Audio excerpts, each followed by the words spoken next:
How's everybody doing? I'm having some technical difficulties today, so of course it would happen on my debut, even though everything else been working fine up till today. Actually, up until literally right now. So I'm hoping I could get it to work. So really, my Kindle app is not pulling up at all. So the reading tonight is going to be TBD, to be honest. I'm hoping that maybe it will open up eventually, but I don't know, because I've clicked on it several times and it's still not working. So anyways, let me know in the comment or in the chat, how's the music, if it's too loud, can you hear me, all of that. I'm still working on, the sound stuff. So anyways, thank you for coming to my debut. I'm super excited and kind of nervous about this. So anyways, if you don't know who I am, obviously the name's right there. We're going to go through these slides until the end, and then afterwards we'll have to figure out what to do, because I don't know if there's a way to pull up my Kindle a different way. So I'll try to figure it out. Anyways, so my name is LegacyBookish. My birthday is June 17th, and I'm 5'6". Obviously my language is English, because that's what I'm speaking right now. I don't know much of anything else, unless you count sign language, which it technically is a language, but that doesn't work in this concept. So anyways, just a couple of credits. The music is by Itch Jotter. He is a friend of mine. I think he did a great job with the music, especially since I didn't know 100% what I wanted. So anyways, my panels, intro card, everything that you basically see in the background and all that. My schedule that I post on Twitter is, I don't know how to pronounce this. It's the Dal Muluk or something. I don't know. Anyways, she's on Fiverr. She's the one that made all my stuff, and I love everything about it. She did a great job. So, let's go to the next slide. If it will work. Man, everything's just crazy today. Alright. Still not working. Okay. We'll do it like this. Okay. Anyways, so here's some of my likes and dislikes. I like the color blue. That's why a lot of my stuff is blue. Also my hair is blue. I mean, it has the green, but yeah. So anyways, I like animals, big animal person. I love being outdoors. I love talking, so it's always great when I have other people to talk to. I love exploring, and of course, I love books. That's the point of the stream, right? So, my dislikes. I've come to kind of really dislike snow. I used to like it, but not so much anymore. I kind of just stay inside. I don't even go out in the snow. I hate exercise. It's not my favorite. Even though we're supposed to do it, and I tried to do it, but I'm not very good. Let's see. Human food is just okay. It's not great. I like my fairy food, but, I'm a big foodie person that loves to eat, but yeah, there's only a very limited of human food that I like. Now, I did discover, this, cold Reese's, and that was pretty great. I did like that. So, anyways, also, and this is probably going to blow a lot of people's mind, I'm not a big video game person. I get bored of them, and I've tried multiple ones. There's certain ones that I do play, but I am like very limited on what games I do play. So it's not my favorite, but it's okay, you know. Which may be weird because, like, you know, I'm on Twitch, and this is like mostly gaming. So here I am. So anyways, obviously mean people, because I don't know who likes a mean person. Yeah, I don't need to say much more about that. And then lastly, I don't like overly smutty books. So I'm okay with smut, but like ones that are like that's the whole book basically is just smut. I don't care too much about that. Like, I think like last year I read a book. It was like called like some prison book or whatever, and literally it was just smut throughout the whole thing. It was by a girl. She was supposed to be looking for her brother, but I don't think she was really trying very hard, because literally like every cell she went into, she was just having sex with, you know, with the people in the cell and stuff. So anyways, next thing. My favorite things. Oh, okay. So my favorite human food. Like I said, some are okay. I do like sweet and salty snacks, which I talked about like with the Reese's. That probably is my favorite.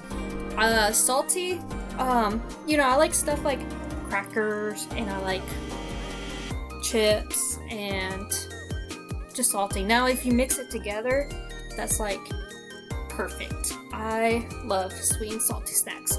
Plus potatoes.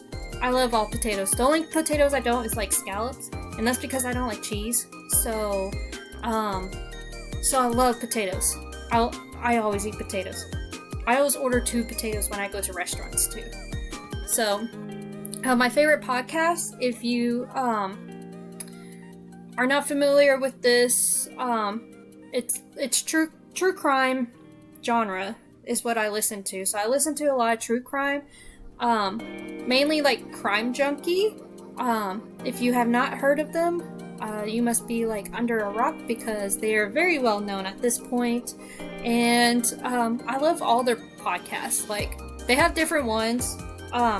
Well, Audio Chuck is like the studio or whatever. They have different ones.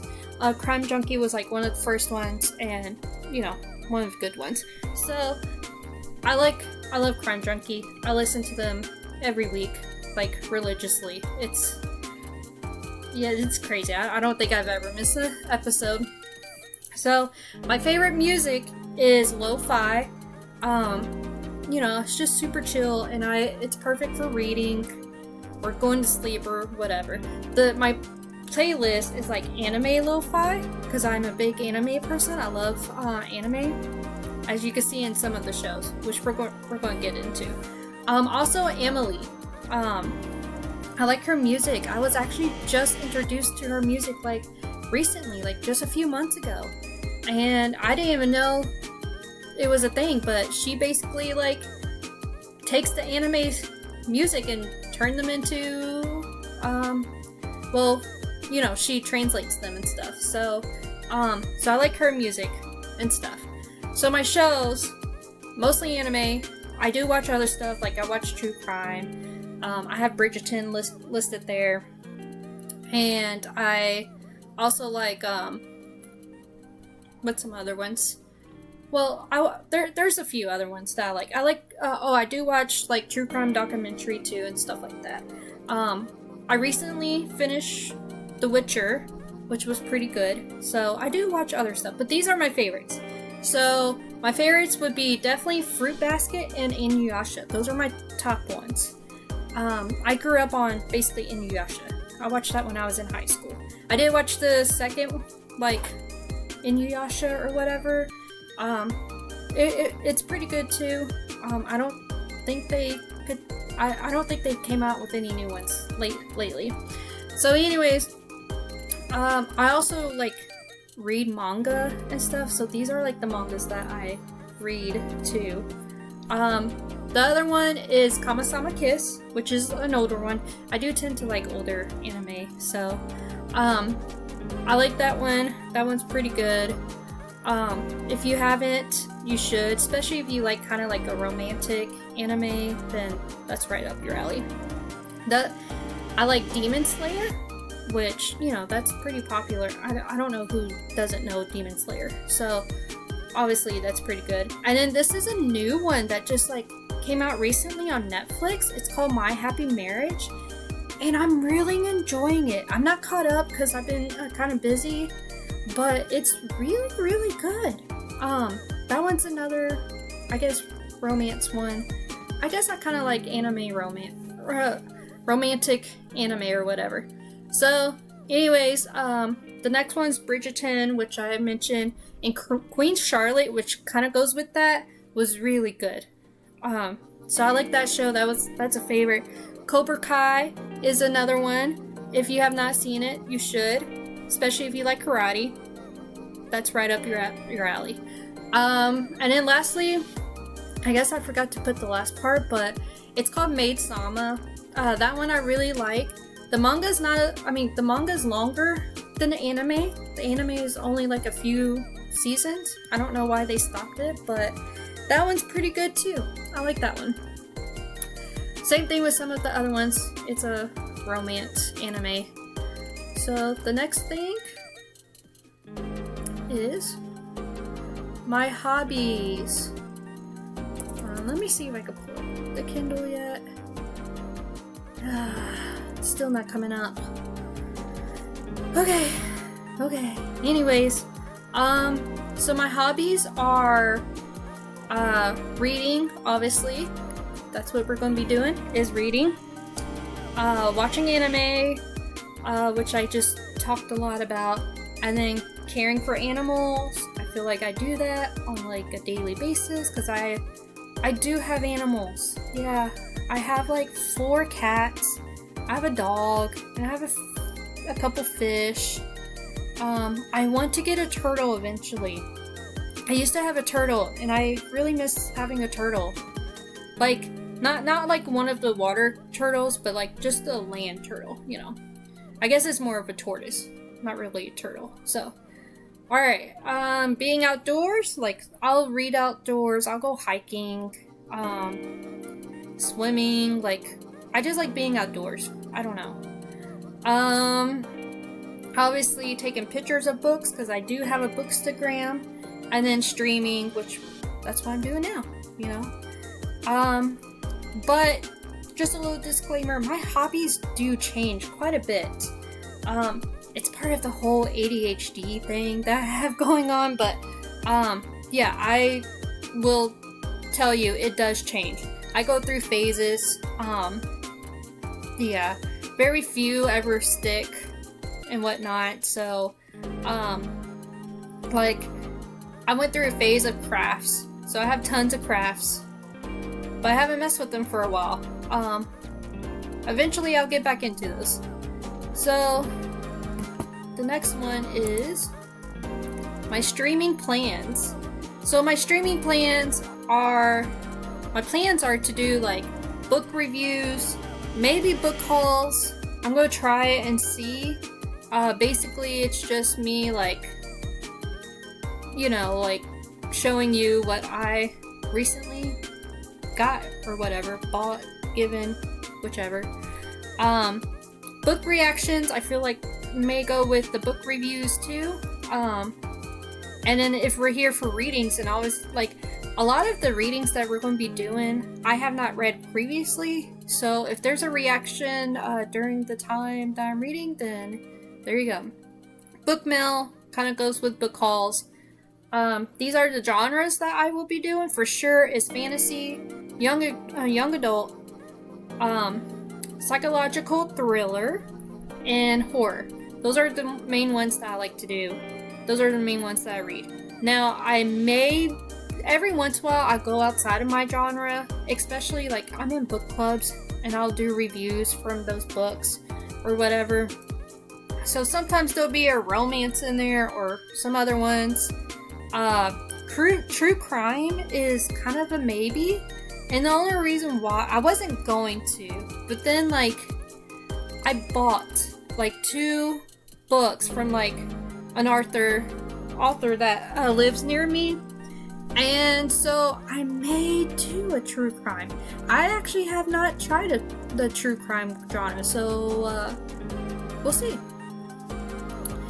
So I don't know what to do with my Kindle.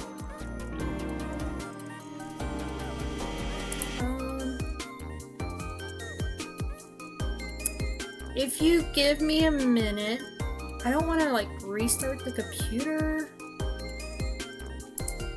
but I bet that's what it's going to make me do, just to get it to work. Like, it was frozen earlier and I closed it out and now it just won't open at all.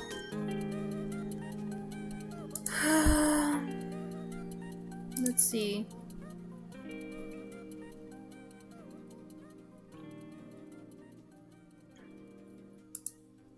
Oh, what if I install? Okay.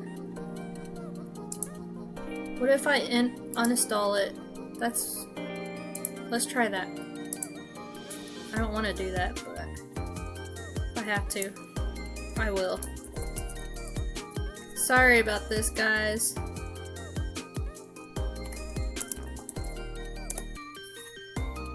We will get this.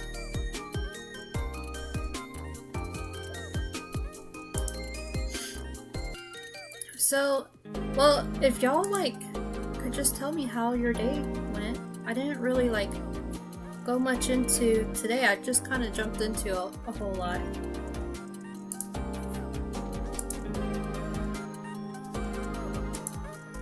Give me just a couple more minutes and I'll do a reading. So I am reinstalling basically the app. Anyways, so today, if you haven't seen like any of my posts or anything, we're actually reading from, it's called Unfamiliar Territories. I have been excited to read this, and I got the file and everything on my Kindle, you know, to read it to y'all. So, it's by, I think on the book it's like R. Lindsay Carter. She is an indie author. She's a really nice lady. Okay, it's re-downloading now. So she sent me the file so we could do this.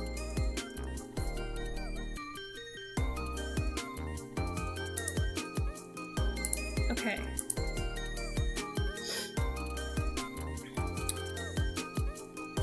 Where is it at?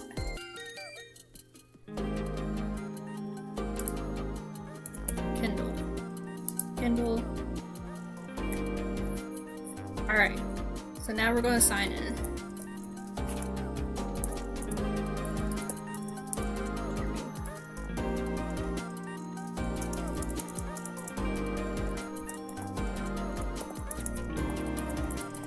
If you have not seen, I did post some reviews on my YouTube and stuff of this previous streams.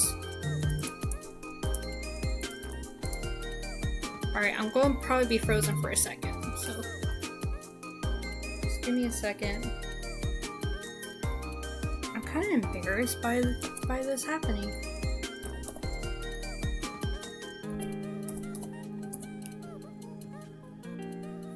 Like, what's the odds that it was literally working earlier and then it just stopped working?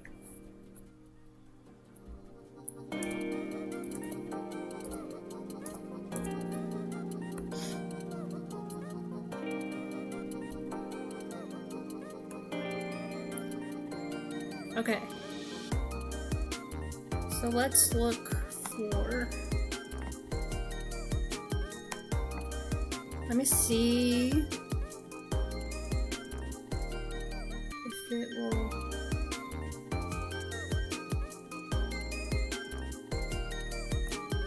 I might have to put it on here. This is great. The joys of technology. That's how I feel.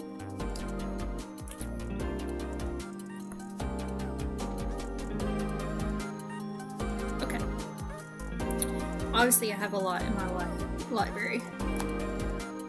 Most of these are from the Kindle Day. I may have gone a little crazy. So, I mean, they all look pretty good, to be honest.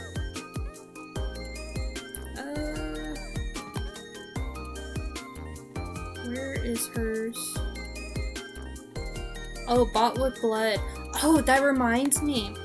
So, I have been in contact with a publisher, and they have agreed to for me to read their books that they have, and basically they're going to be sending me two copies or 2 books or whatever to do as a giveaway. So just watch for my Twitter and my Instagram for that. Here it is. So they're sending me 2 copies for that, so just watch those, just watch on my account for that. The other thing is, they also gave me a discount code. So if you are interested, I'm a little frozen just so I can look up the email. If you are interested, they are giving... Hold on. Looking at the email.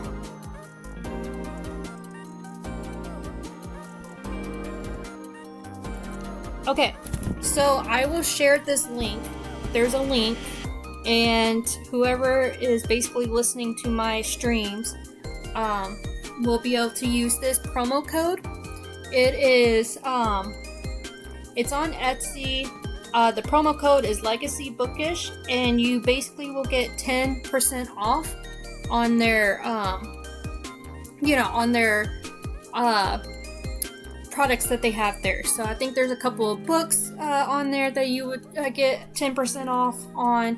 There's also like stickers, and there's, I think, clothing and stuff like that. So I will post the link and stuff. Remember, the promo code is basically my name, and you will get that 10% discount. So yeah. I guess I didn't need to do that. There we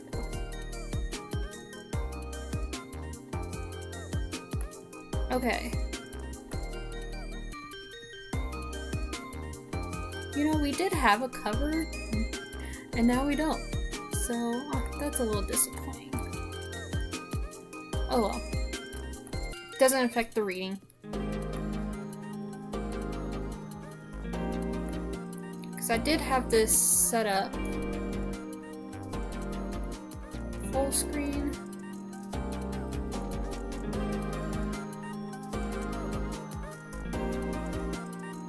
Do you...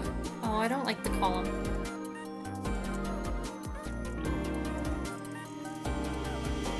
Alright, I'll try to fix this, because I had it all like where it was like a different color background and everything. So anyways, we'll just go ahead and start with the readings. Remember, LegacyBookish is the promo code, and I will post the Etsy link on my Twitter, and I can't really post the link on the Bookstagram, so just check that. Just check my Twitter. So anyways, alright, chapter 1. Midnight. The witching hour. a time when most people are tucked into their beds, or at the very least, safely, if I pronounce stuff wrong, I'm sorry, ensconced behind locked doors. I feel like mispronouncing words is very common in when it comes to reading, because we just kind of pronounce it in our heads how we think it is, but we never actually look to try to see what it actually is. So, okay, sorry. That was just a sidebar. Alright. I'm not most people, not by a long shot. Instead of secure walls and windows enclosing me, I was surrounded by tall trees and overgrown brush. Driving my wooden wagon on a nearly forgotten road at the base of the hooded mountain, the ancient forest, prolific and dense, turned the dusty road into a tunnel, with only a small break far above to allow a fraction of the light from the full moon to enter. The gloominess didn't bother me for a couple reasons. For starters, I had my lantern hanging on a hook to the left of me, and as it swung slightly with the motion of the wagon, it emitted a warm glow. The other reason was a bit harder to explain. The woods on either side of me were silent, unnaturally so. Having spent a good amount of my life in forests such as this one, I knew I should hear the nocturnal activities of various woodland denizens. Instead of crickets chirping, frogs cheeping, and owls hooting, the only sounds reaching my ears were the muffled clip-clop of Humbert, the aging dappled gray Percheron horse in front of me, and the creaking of the wagon he pulled. I remained alert in the eerie quiet, keeping all of my senses open and active. And suddenly, I heard it, off to my right, a good half-mile away, a long, low to high, primitive melody that could only be one thing: the howl of a wolf. It was music to my ears. My companion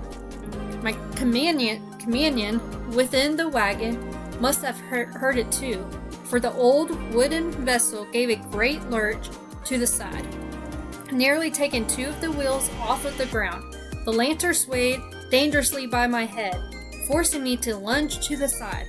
I pulled on the reins quickly. "Whoa, Humbert," I called. The large horse complied immediately, the rhythmic staccato of his hooves ending abruptly. His ears flicked, but he remained placid as usual. Any other horse would have spooked at the sound of howls, but Humbert wasn't easily spooked, which made him an excellent employee. He was, however, most likely annoyed at working late into the night, so I made a mental note to reward his overtime with extra honeyed oats later. The recently stopped wagon should have been motionless, but now it shuddered violently from side to side. I set the reins down and steadied the lantern, by my head as best as I could while trying to keep myself balanced upon my seat.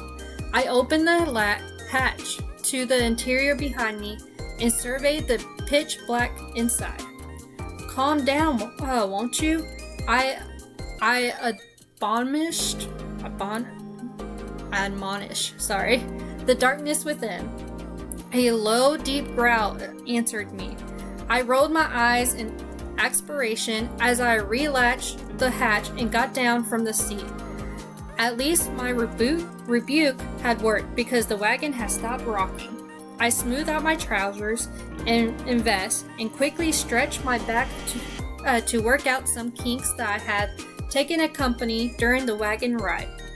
Because I am short, I had to use the step of the wagon to reach my lantern.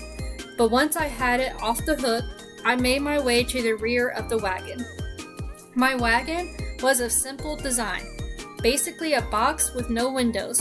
I obtained it I obtained it used, so I'm not sure what its original intent was, but I'm fairly certain it had been a hearse at one time, because it was just long enough to store something approximately coffin-sized. I never painted anything on the side because I prefer not to advertise my services. I liked having the element of mystery on my side. The back was comprised of double doors, again with no windows. They were latched, but the lock was not engaged at the moment. In the alcove above the doors was another lamp hook. It took me standing on the ladder and reaching as far up as I could to hook the lantern upon it. But I had gotten surprisingly good at that maneuver. With my hands once again free, I placed one on the latch. Intense energy on the other side radiated, just waiting to burst out. "Please, don't go charging off," I called out. "Give me a moment to gather my things, at least." A faint woof, woof sounded through the doors. I mulled over how to interpret the sound. Resignation with a heavy dose of frustration? I nodded to myself, convinced of my understanding and satisfied by said sound, and slid the hatch over. Sorry, give me a break. Give me a minute.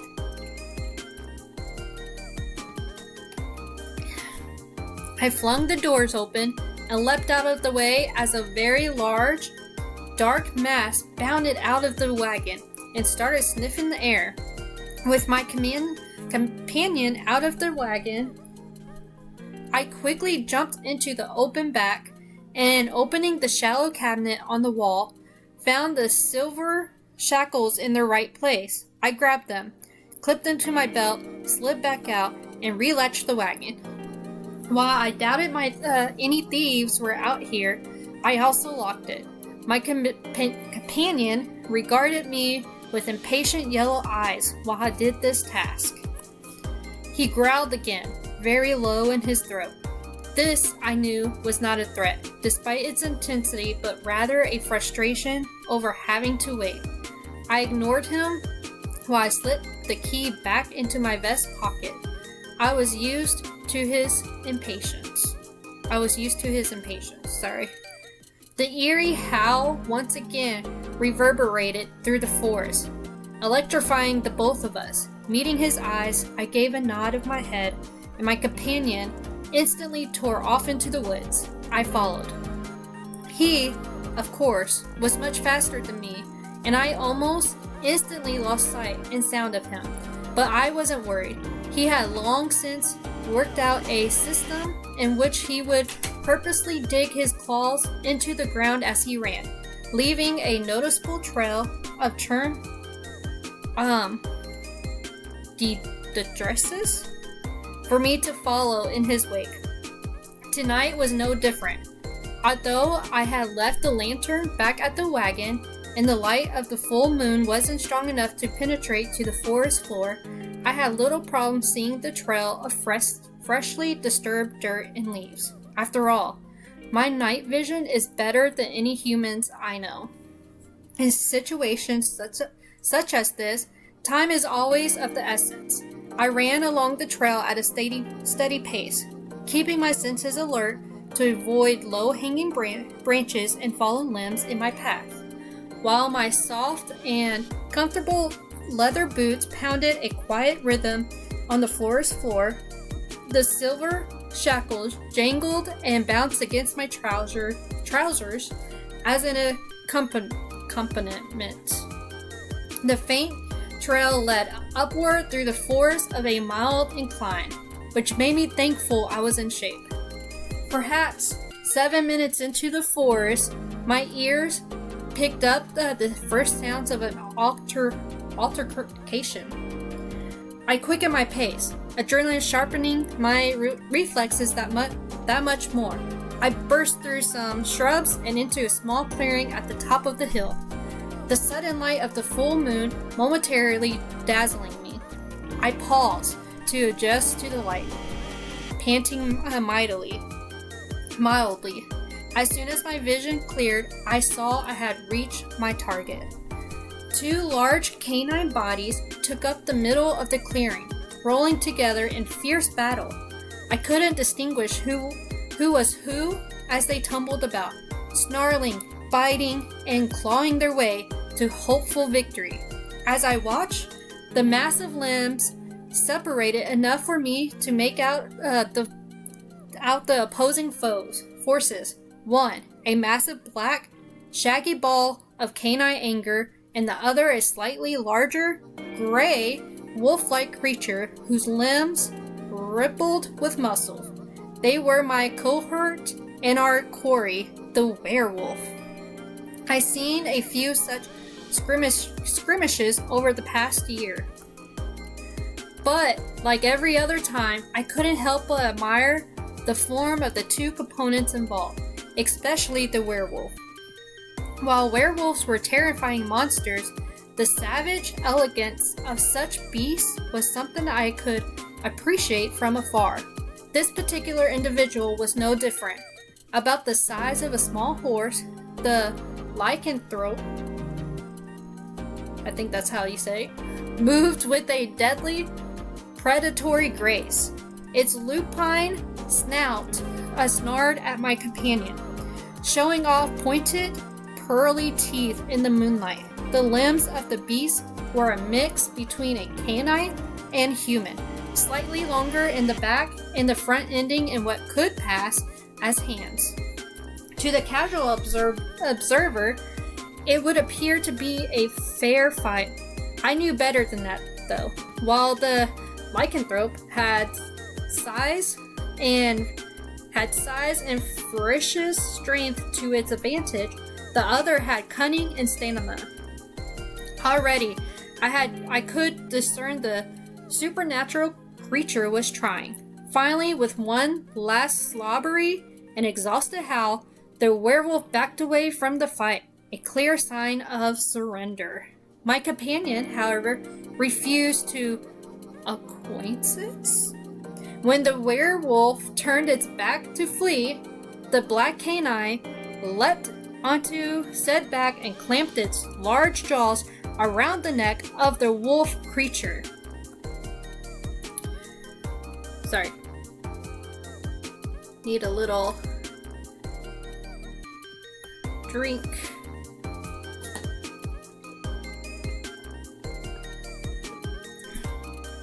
With a mighty groan, the lycanthrope collapsed under the weight of its unrelenting tormentor.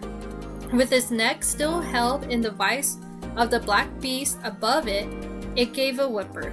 Shuddering once, the wolf-like body began to change.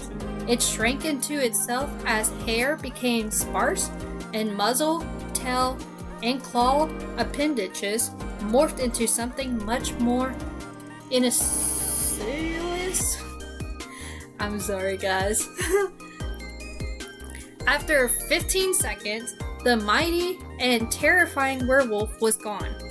In its stead lay a relatively hairy, yet balding, middle-aged man, naked and shivering with fear on his face, was pressed into the soil by the weight of the beast that still held his neck in its jaws. I had stayed at the edge of the clearing the entire time the fight had ensued, my presence unneeded. But now it was my turn to act. I approached the scene boldly, opening the silver shackles as I went.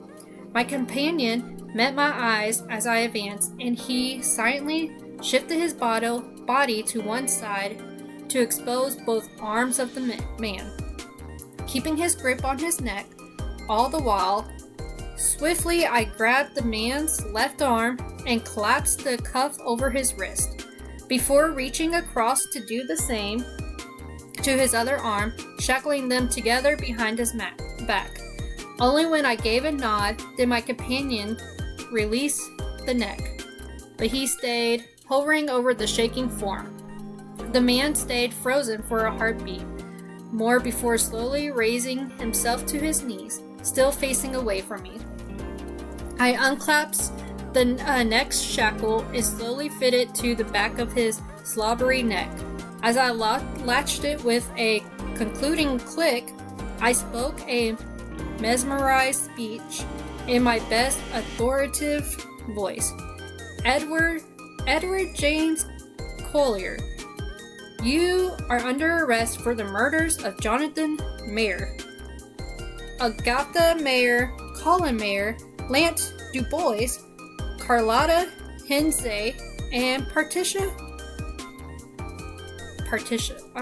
Vance, and for the wanton destruction of property in the form of 3 separate flocks of sheep in the houses of the Mayer family and the Hensey family. Upon hearing my statement, the naked man fell forward onto his face and sobbed loudly for his prostrate position. "I didn't know," he cried into the dirt. "God, please forgive me." "I am not God, nor am I one of his agents, Mr. Collier," I responded with harsh glibness. "It is not my job to weigh your soul against your actions, but merely to bring you in for others to do so." At this, the hapless man stilted a beat, and then craned his neck to the side to look at him for the first time. He had obviously failed to notice the delicate timbre of my voice during my arrest speech, but it seemed to register with him after my second comment. He stared at me with frank confusion. Then, to my amusement, terror. "But you are a... Who are you?" He shifted his body to one side to get a better look at me. A warning growl came from behind him, and the man froze. More shakily, he asked with a slight whimper, "And what is that thing?" I get this reaction a lot. We are an unusual pair. After all, I kept my face stern and authoritative without a hint of a smile that threatened to surface, and drew myself upward. "Right. I am Crescinda Purton, professional bounty hunter, Mr. Collier, and this," I gestured behind him with a wave of my hand, "is my business partner, Grim. He is a lichen hound." Mr. Collier blanched noticeably in the moonlight at the breed's name. I nodded at his reaction. No doubt you thought them a myth, yes? As you can attest, he is very real, and he is still very angry, Mr. Collier, so I would not try any funny business if I were you." As if to authenticate my words, Grim growled low at the man, showing off his impressive teeth in the moonlight. The captured man flinched again, and I could immediately tell he carried no notions of funny business. This was a beaten man. He cringed and sobbed some more. Resting his face on the clearing floor, I knew he wouldn't dream of reverting back to werewolf form, even if the silver shackles hadn't been physically preventing this. "Very good, Mr. Collier," I continued. "It is my business to deliver you to the sheriff of Veridell, in which the aforementioned crimes were committed. Once I deliver you, our business is concluded. Now then, we have a bit of a walk ahead of us. Are your legs still sound? Yes? Good. I understand that your tussle with Grim left you winded, but I suspect you won't delay us too much." He shook his head earnestly. Grim took 2 steps back to give the man some maneuvering room. Bound as he was, Mr. Collier had lost all of the grace he had possessed with his light, throbic body, so in the end, I had to grab him under an arm to help hoist him to his bare feet. Once he was steady, I motioned for him to follow my lead. With Grim bringing up the rear, we began our trek back to the wagon. Just another successful job.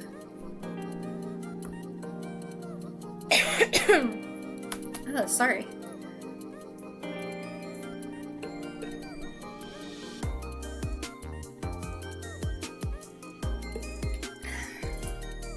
Alright. Sorry, let me just see something. Okay. I did forget to mention, with this being on, I will be posting this later on, obviously, on YouTube, but the author did ask me to only put the first couple chapters on YouTube. As far as I know, she's okay with the rest of the book being streamed since it's not like being saved for people to find later. But on YouTube, yeah. So, alright, let's continue. Alright. Walking downhill with a naked man whose hands were secured behind his back and who did not possess night vision or even callous feet made the hike back to the wagon a long one indeed. My bounty was a small-statured man, but his recent diet of numerous flocks of sheep and a few people had caused him to bulk out substantially. Twice Edward Cullen stumbled on the path, and twice he was saved by my quick reflexes as I turned to catch him as he fell into me. Both times I had to push him by his hairy chest back into an upright position. I found it rather distasteful, with all the dirt and slobber mashed into his plentiful, wiry chest hairs. To his credit, Mr. Cullen did not complain during the journey, and even thanked me when I prevented his falling each time. I went slow, mindful of his condition. The night was beginning to take its toll on me, however, and I was very happy when at last I could discern the end of our trek. Funny enough, Mr. Cullen did not notice his lack of clothing until we got to the road's edge, which was bathed in the soft glow of the wagon's lamp. By this time, I was already on the road, making a beeline for the wagon and eager to be done with this part of the business. I stopped, however, sensing no movement behind me, and turned to see the nude man still standing at the edge of the road, trying to hide his genitalia behind a bush and blushing furiously. Even with Grim giving him a subtle nudge with his cold, wet nose on his bare behind, Mr. Cullen didn't budge. Apparently, the presence of the light had reminded Mr. Cullen of his nudity and the fact that he was in the company of a lady, even if she was a bounty hunter. I rolled my eyes and sighed with exasperation. Mr. Cullen, I am flattered by your modesty, but I cannot assure you that in this time of work I have seen such fare as yours, and it does not offend, nor does it tantalize me in any way. Now, there is a blanket waiting for you in the wagon, so if you please. But he did not please. Even with the threat of the lichened dog at his backside, he refused to move.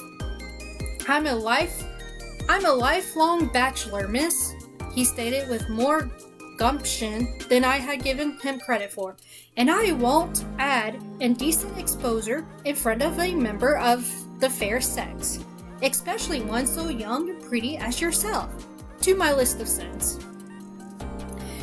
In the end, I retrieved the blanket from the wagon and walked it over to the man, making sure not to offend his sense of propriety, by keeping my eyes on his face. I made sure to give him my best glare as I wrapped the blanket carefully around his midsection, taking care to make as little contact with his skin as possible.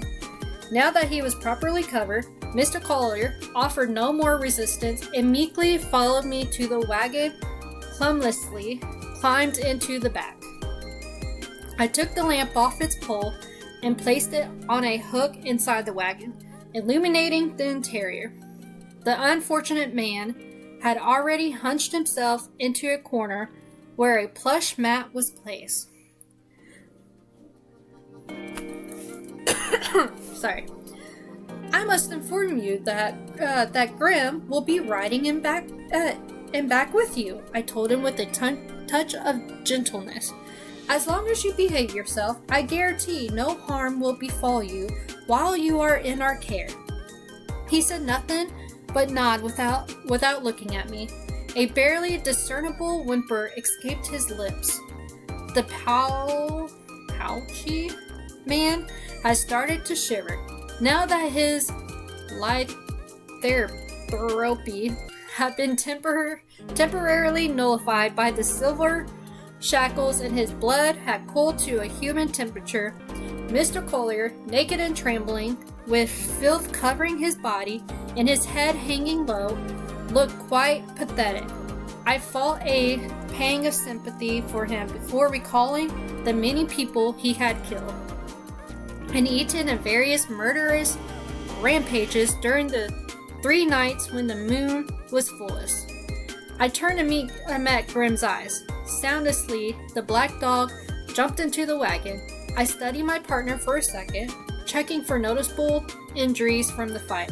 Nothing stood out as obviously wrong, and I breathed a sigh of relief. Satisfied with my quick inspection, I latched and locked the double doors, and then hoisted myself into the driver's seat.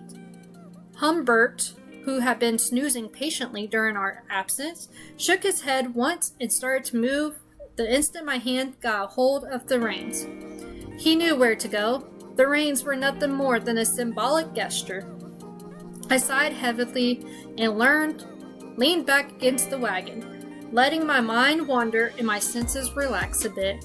The pockmarked road led us on a slow decline, the density of the trees starting to thin as we descended altitude.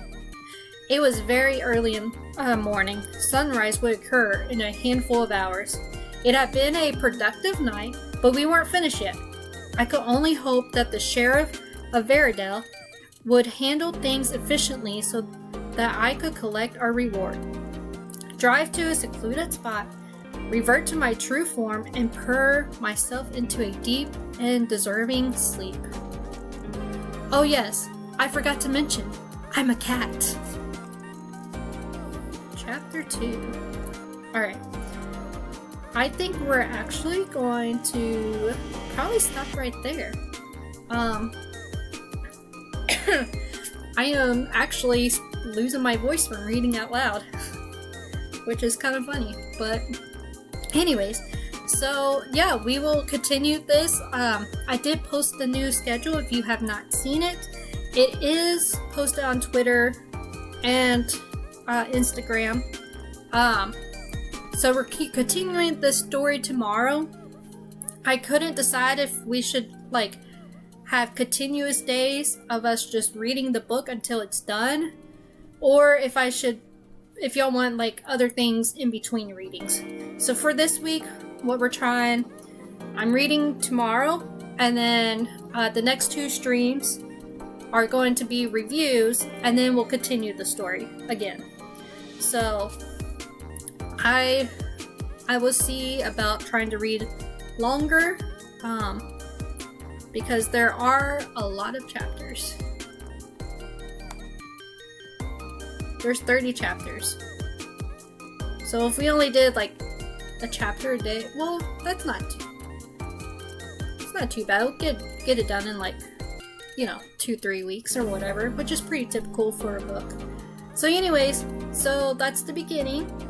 So far, I'm actually intrigued. This is actually pretty good. If you have any thoughts of what we read, put in the chats, because I want to know your thoughts. But I'm kind of intrigued by this, and I'm sorry for mispronouncing stuff. I think I said the other day, I'm not great at, reading out loud and stuff and pronouncing stuff. So, yeah. Well,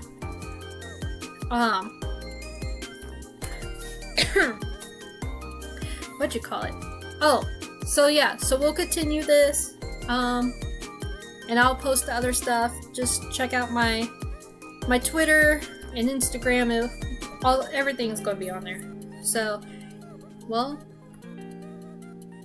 if nobody has any thoughts about what we read so far about this first chapter, like I said, I'm intrigued, and I can't wait to continue to the second chapter. So if that's it, then that's all I got. So I will see y'all tomorrow at 9.